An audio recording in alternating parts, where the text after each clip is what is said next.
When the lights go out and the room settles into silence, the mind sometimes begins to turn against itself in ways that feel both exhausting and strangely familiar, replaying the moments of the day with a kind of relentless, unsparing harshness that makes rest feel not like something the body is drifting toward, but like something being held just out of reach. The first thing worth trying on a night like this is simply to notice the self-critical thought without stepping into an argument with it. Because not every harsh voice that rises in the darkness actually deserves a response or a lengthy internal negotiation, and the quiet act of labeling it, of recognizing that a difficult thought has arrived without treating it as permanent or completely true, can begin to loosen its grip on the mind in a way that direct resistance rarely does. This small practice of observation rather than engagement shifts something fundamental in how the mind relates to its own commentary, because the act of watching a thought move through awareness is fundamentally different from becoming the thought itself.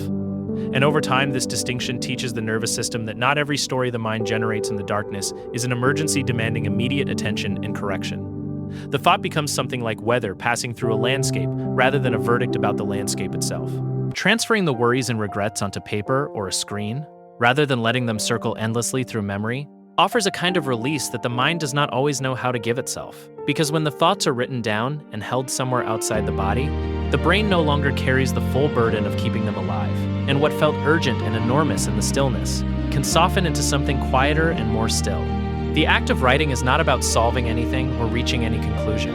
It is simply about setting the weight down somewhere safe for the night, allowing the mind to move more gently through the hours that remain. There's one honest question worth holding in the middle of a self-critical night, and it is a gentle and simple one.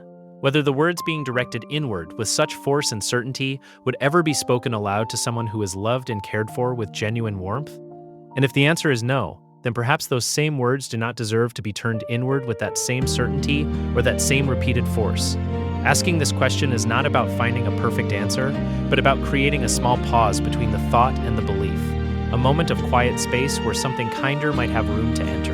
The darkness and the late hour have a way of making problems feel larger and more final than they may actually be when morning arrives and the perspective shifts, and holding that awareness, remembering that the exhausted mind processing events at this hour is working under conditions that tend to distort rather than clarify, can soften the urgency of every thought that arrives in the night, feeling like a permanent verdict.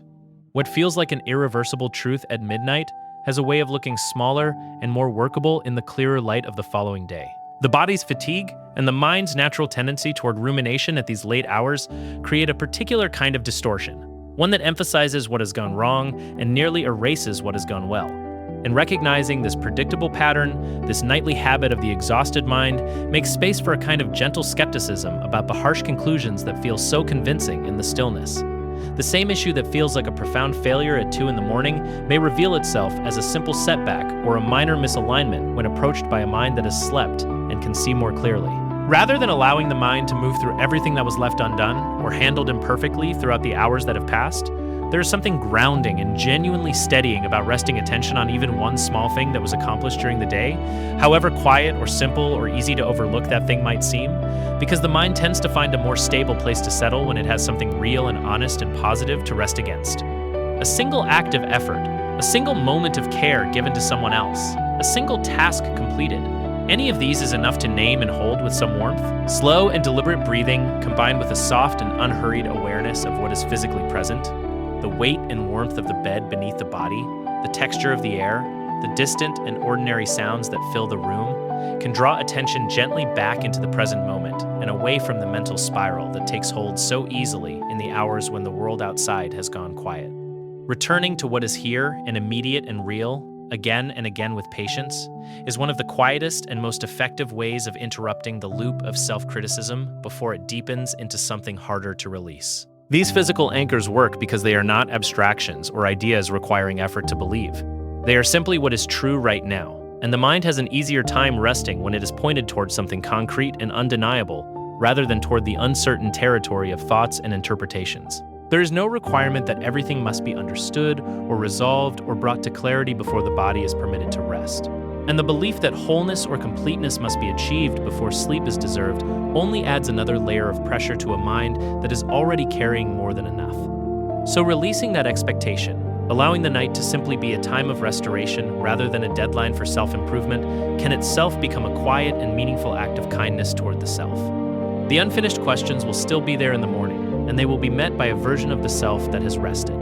Growth does not move in a clean or visible or perfectly timed direction, and the version of the self that feels incomplete or uncertain or imperfect in the quiet of the night is also the version that is still moving forward, still working through difficulty, still deserving of the same patience and gentleness that would be given freely and without hesitation to anyone else who was sitting in a similarly hard and tender moment. Being a work in progress is not a failure.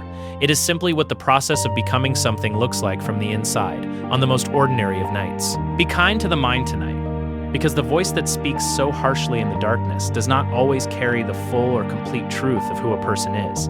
And the day that just ended, with all of its imperfections and unfinished edges, was still a day that was lived and moved through. And that alone is something worth resting beside with a little more softness and a little more grace.